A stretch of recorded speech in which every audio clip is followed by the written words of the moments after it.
Welcome to Channel 17, the Town of Colonie Government Channel.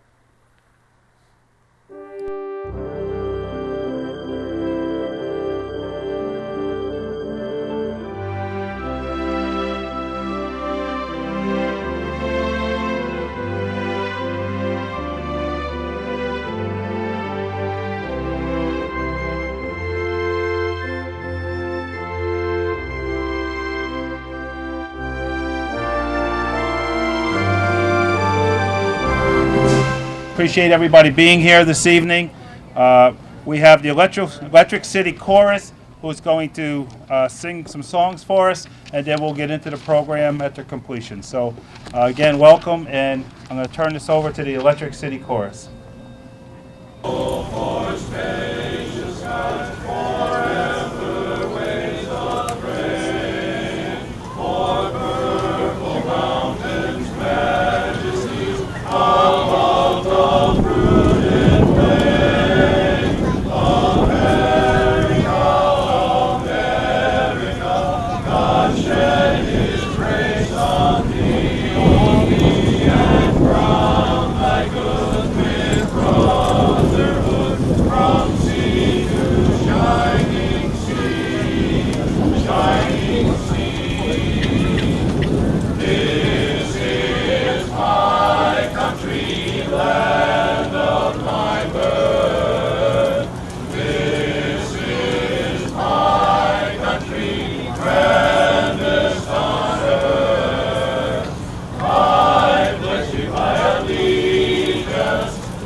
Everybody, please stand. We're now going to post the colors. Thank you.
Now I'm going to invite Reverend Charlene Robbins up, Gold Star Mother for the invocation.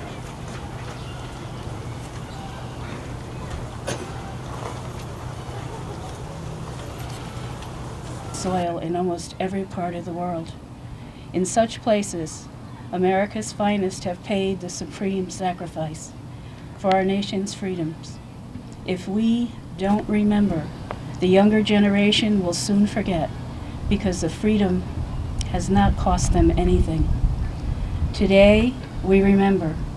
We remember that since the dawn of the American Revolution, approximately 1,315,061 have fallen. 1,494,799 were wounded. 40,928 remain listed as missing, and one soldier is still a POW in the Middle East. What kind of men and women are these we honor today? For their heroism, their sacrifices, their successes, the citizen soldiers, airmen, sailors, and Marines, men and women from the farm, the city, from the classrooms of our schools and our college campuses, men and women not dedicated to the profession of arms, not skilled in the art of war, just ordinary people like our sons and daughters, men and women whose marching feet take them into battle to hear the whine of the bullet, the ceaseless explosions, and the distant cries of fallen comrades. These are our citizen soldiers, these comrades in arms, these men and women who know the call of the bugle at reveille and taps at sunset, who suffer from loneliness though surrounded by hundreds, who suffer from hunger and thirst and the relentless heat of the desert sun and the biting cold of the mountainsides. These are the soldiers, inspired by the sublime cause to defend their country, their native land, the home of their birth and childhood. Therefore, no matter where you are, as we commemorate Memorial Day, it may be in a parade, a private place in a cemetery, or standing among row after row of white crosses. We are not here to celebrate. We are not here to glorify. We are here to remember those who survived standing among us and those who died and lie buried about us. Let us never forget.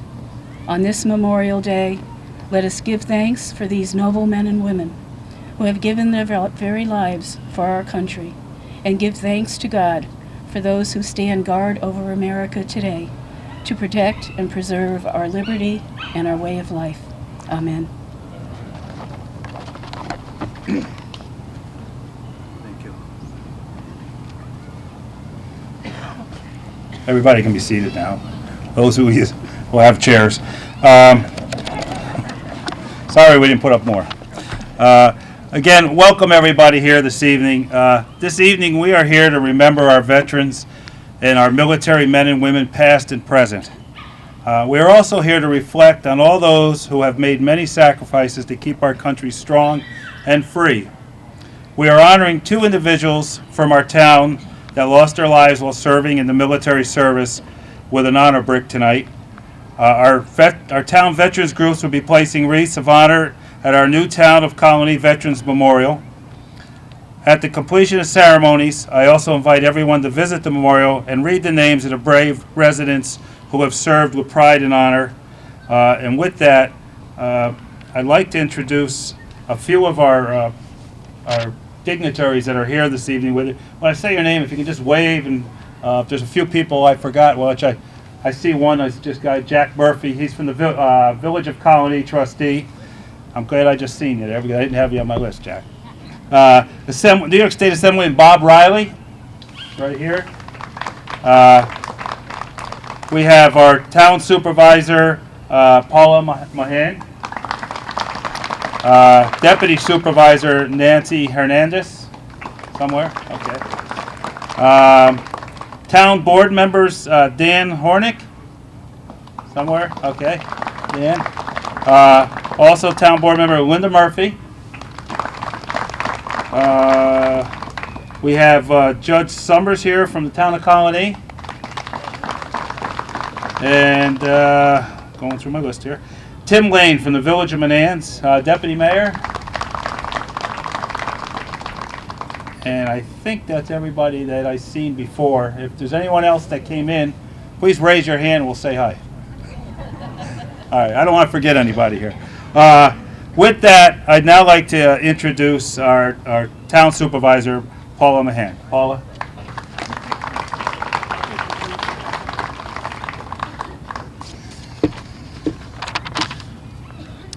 Good evening, and what a beautiful evening it is here. It's an honor to be here and to be part of this Memorial Day ceremony. As we gather today to remember those who lost their lives in service to our country, what could be more fitting than to honor their sacrifices here at this beautiful Veterans Memorial? I think we would all agree that there is no greater gift to one's country than serving in time of war. And we are reminded of this every day when our sons and daughters are still fighting and dying in Iraq and Afghanistan and around the world. Sadly, our sons and daughters are among those who have paid the price. On the program today here, we have Gold Star Mother Charlene Robbins and John McKenna III. Both lost sons in Iraq, and I think we are all humbled by their being here with us today, as we honor not only their sons, but the countless others now lost to the ages. I know I am. Last year, Colonie also lost another one of its own in Iraq, Amy Seaboth Tirador. Amy was a staff sergeant in the U.S. Army who was decorated with the Bronze Star. I believe her parents are here this evening and will join us in the unveiling of a paving stone in Amy's memory later on in the program. I'm sure we are all connected to someone lost in the war. A friend, a cousin, an aunt or uncle, a grandfather. Yet as we rush through our busy days, it's easy to forget all that has gone before.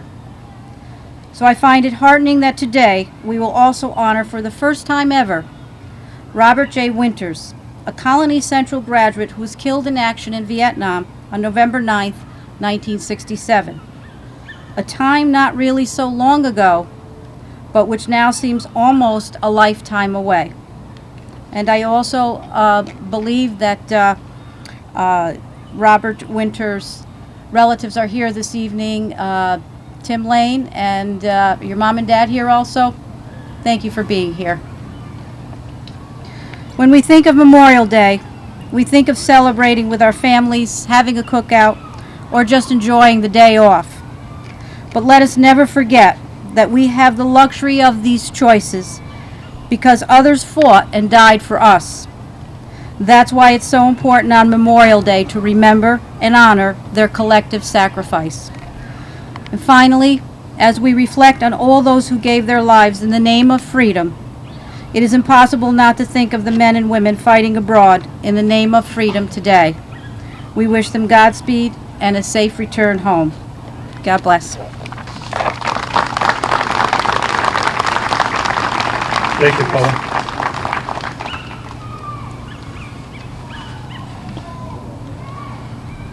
Okay, next, I'd like to introduce Jerry Perry, who's going to do the prisoner of war recognition service. Jerry?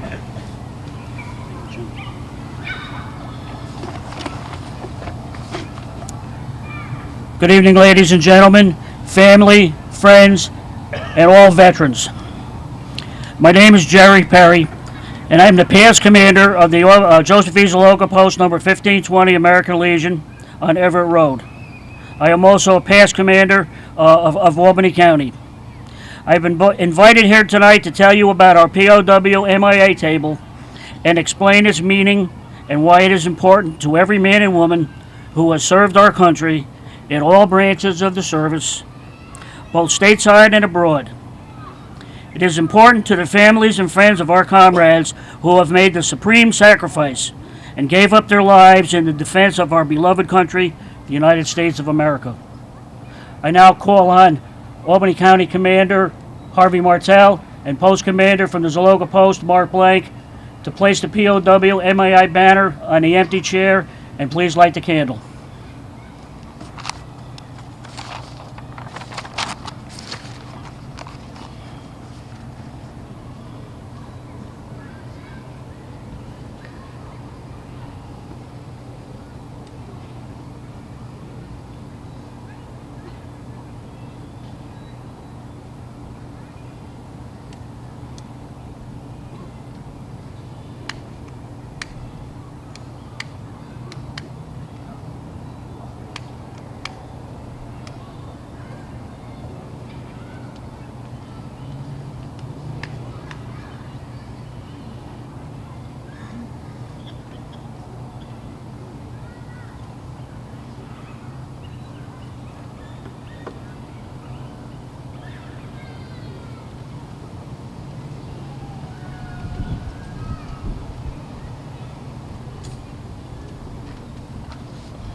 I will now tell you about our POW MIA Remembrance Service.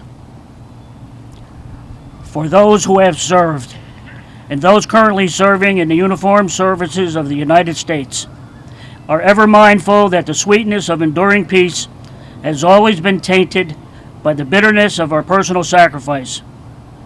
We are compelled to never forget that while we enjoy our daily pleasures, there are others who have endured and may still be enduring the agonies of pain, deprivation, and imprisonment. Before we begin our activities this evening, we pause to recognize our POWs and our MIAs. We call your attention to the small table, which occupies a place of dignity and honor. It is set for one, symbolizing the fact that members of our armed forces are missing from our ranks. They are referred to as POWs and MIAs. We call them comrades. They are unable to be with their loved ones and families, so we join together to pay humble tribute to them and to bear witness at their continued absence. The table is small, symbolizing the frailty of one prisoner alone against his or her suppressors. The tablecloth is white, symbolic of the purity of their intentions to respond to the country's call to arms. The single rose in the vase signifies the blood they may have shed and sacrificed to ensure the freedom of our beloved United States of America. This rose also reminds us of the family and friends of our missing comrades who keep faith while awaiting their return. The red ribbon on the vase represents the red ribbons worn on the lapels of the thousands who demand with unyielding determination a proper account of our comrades who are not among us. A slice of lemon on the plate reminds us of their bitter fate. The salt sprinkled on the plate reminds us of the countless fallen tears of families as they wait.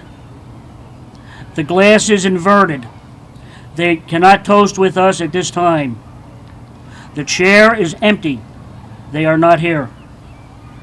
The candle is reminiscent of the light of hope, which lives in our hearts to illuminate their way home, away from their captors to the open arms of a grateful nation. The American flag reminds us that many of them may never return and have paid the supreme sacrifice to ensure our freedom. Let us pray to the Supreme Commander that all of our comrades will soon be back within our ranks. Let us remember and never forget their sacrifice. May God forever watch over them and protect them and their families. Let us remember. Thank you.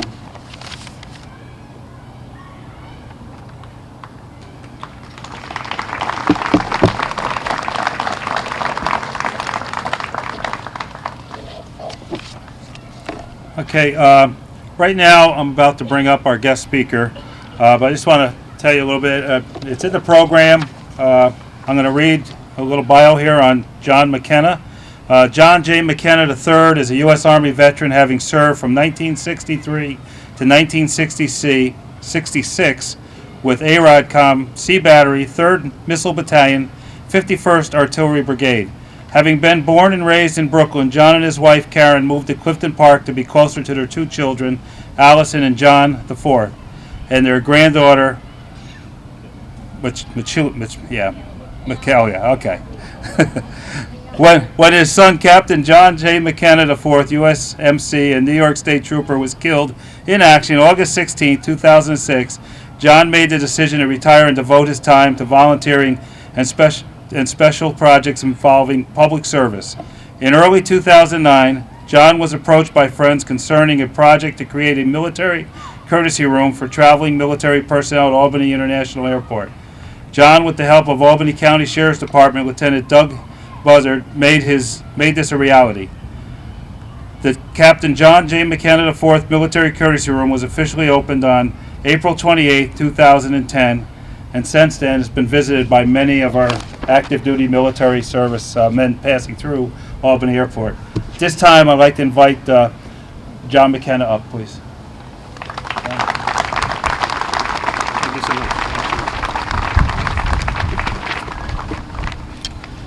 Good evening, distinguished guests, fellow veterans. I am humbled and deeply honored to be here this evening, and I want to especially thank Peter Nardolillo for asking me to speak tonight. He said I had 3 to 5 minutes. Then I found out I'm the main speaker, so I'm going to have to fill in a little bit here. Before I speak about Memorial Day, what it means, I'd like to just take a moment to talk a little bit about the Military Courtesy Room and what we've done. And when I say we, I mean the whole community in the capital region. We've done to help our servicemen and women. We know what the statistics are as far as stress-related problems that they have. We understand all of that. We've seen all those numbers. But a year ago, when I was first invited to look at this project, I went to Albany Airport and I actually found 3 soldiers sleeping on the cold slab floor. That will not happen again. We don't want that to happen ever again. I just found it incredible. The service room, and I invite everyone to come by and see what it is. Don't hang out there because it's a small room. Well, I'll tell you just briefly what we do. We have 3 notebook computers that will allow the soldiers, the Marines, any service member, to check their emails, send messages home. We have a computer hooked up to our main television that they can check the flight schedule. They don't have to go downstairs. We have just about every junk food thing that they're not supposed to eat. We have that in our refrigerator. We have magazines in them to read. We have video games. We have movies for them to play if they wish. But most of all, we have a friendly atmosphere. And if any of those soldiers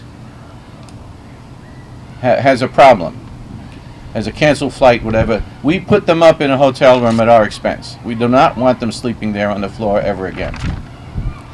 That's a little bit of what we do. It was named after my son because of the life he led. In fact, I wish the Boy Scouts would have stayed here. It made me feel good to be around them. John was an Eagle Scout, and he took that mindset with him when he went to college. From college, he went to the Marine Corps, and the Marine Corps, he got out of active duty and decided to become a New York State Trooper. While he was waiting to be called to the class, he decided, I love the Marine Corps, so he joined the reserve unit. Now, when it was time for the reserve unit, the one down at Albany, to go over to Iraq, John didn't have to go. He had already had enough tours in Iraq and Afghanistan, but he said he trained those men and he would not leave them. He would not leave his team. Well, at the Military Courtesy Room, we formed a team. We have over 100 volunteers who work that room, and we're still looking for more. I don't want that room to become a memorial to John. What I want it to become is a lesson to people that this is how a community, a good, solid community, treats its soldiers. And I think we've done that so far. So far, we treated helped approximately 700 soldiers, sailors, airmen, Marine, and Coast Guardsmen who have come through that room. And we'll keep moving on. We'll move on to more. Now for Memorial Day. Memorial Days are unlike any other. Unfortunately, from time to time, the meaning tends to fade from the consciousness of many of our countrymen.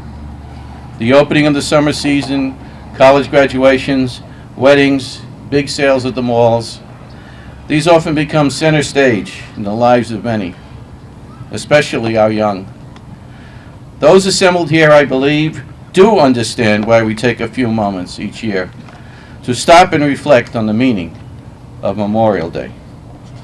Today, here at this memorial, I believe that the spirits of our warriors, those who have fought in wars, protecting us from those who would do us harm, have given their full measure of devotion to duty. The spirits of those warriors are looking down upon us today.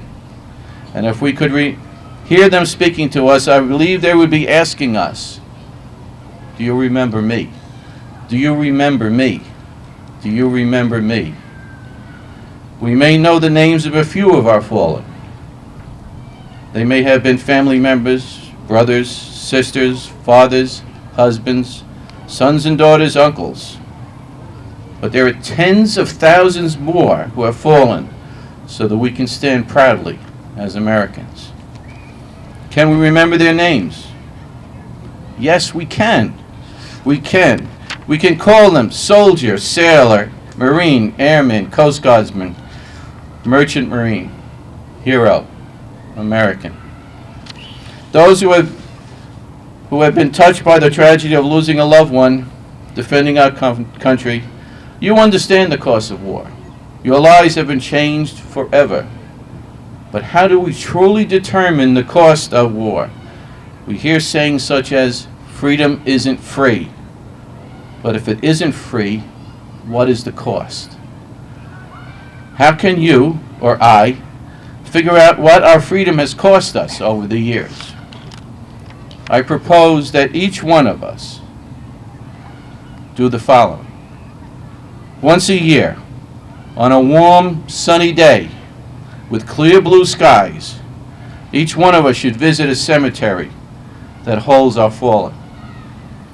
We walk up and down the rows of grave markers and say the name on the stone. Yes, say it out loud so that others can hear you.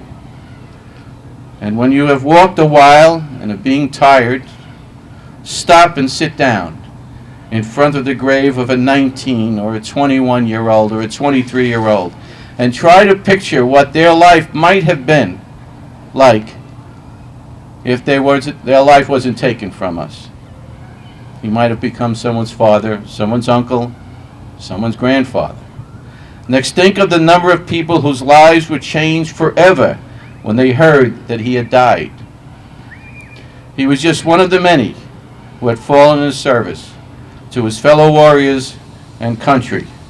Next comes the hard part. For those of you who are not good at math, wear sandals that day. That was a good one. Try to take the value of that one life, if you can, and multiply it by approximately 5,000 who have lost their lives in Iraq and Afghanistan to date. Also calculate over the 50,000 we have lost in Vietnam, over 50,000 in Korea, over 400,000 in World War II, 100,000 in World War I, and 600,000 in the Civil War. The cost, you see, is tremendous. Now stand up and try to picture how different your life might have been if those brave souls had not given their full measure of devotion for duty, protecting your freedom and my freedom. Yes, freedom isn't free. And now we have a small idea of what the cost is. And before you leave that cemetery in that warm, sunny day, look skyward and listen. And perhaps you will hear from above, do you remember me? And you can say, yes, yes, I remember you. And thank you. May God bless all here today.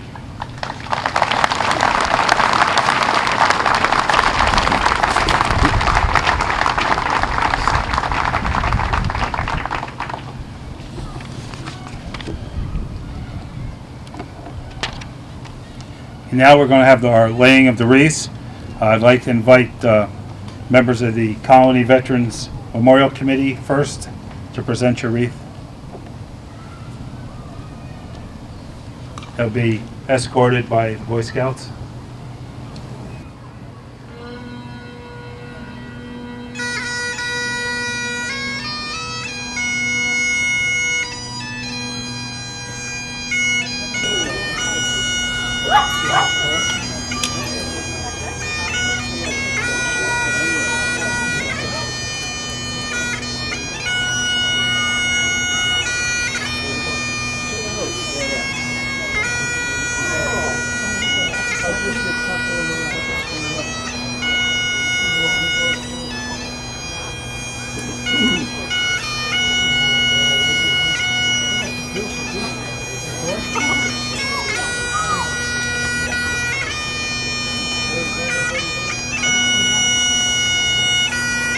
I'd like to invite members of the Joseph Zaloga American Legion Post.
Now members of the Colonie American Legion Post.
We have members from the Robert L. Weininger VFW Post in Colonie.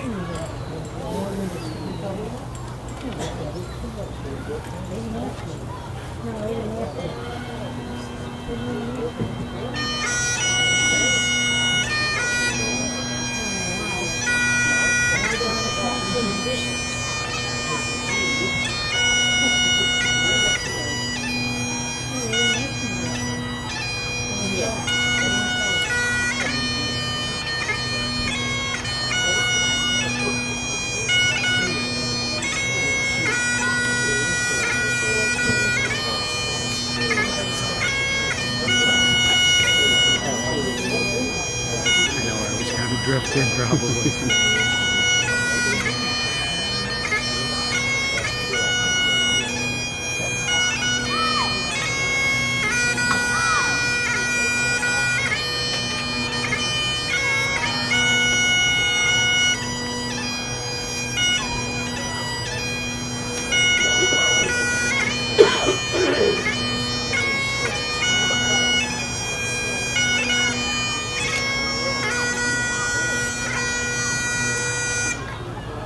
I'd like to invite any family members of Spec 4 Robert Winters to come up and put a candle on the brick that was dedicated to him, and also his friend Dean Carroll.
The parents and family members of Amy Seabolt to come up.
I'd like to thank Officer Patrick Germain from the Colonie Police Department for playing the bagpipes.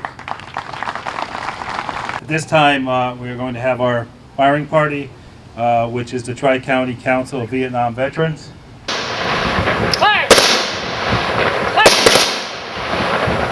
Freeze, Ed. Go!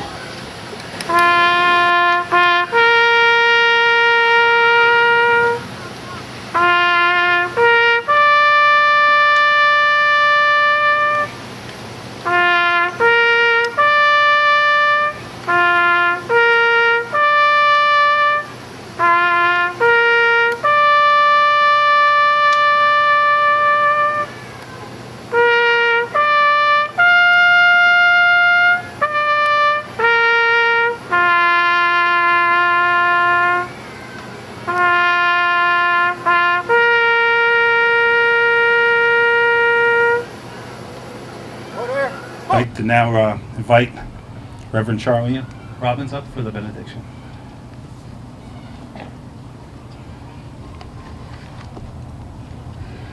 We stand beneath the colors that have come to mean home, safety, tolerance, and possibility to so many. We came to honor those men and women who have served under these colors. As family of these men and women, with God's blessing, we strive to give to our country the purest, highest, most faithful patriotism the world has known. Give us the courage to defend it, and the strength of mind and the resolution of soul to live right and to respect the rights of all peoples and nations. Bring us into close communion with the patriots who have gone before, that we may always be inspired by their lives, so that we can continue to secure to our people the greatest good and the most lasting honor. May justice, mercy, wisdom, and truth, like guardian angels, ever attend us. May the Republic, unconquered and unharmed, ever hold aloft the torch of liberty for the guidance of all nations, until liberty shall be the common heritage of all humanity. Amen.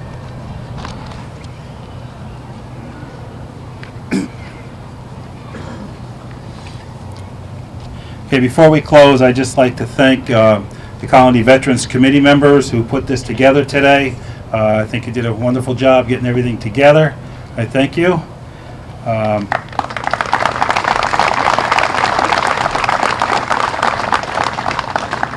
Thank all the participants that participated. You've done a wonderful job.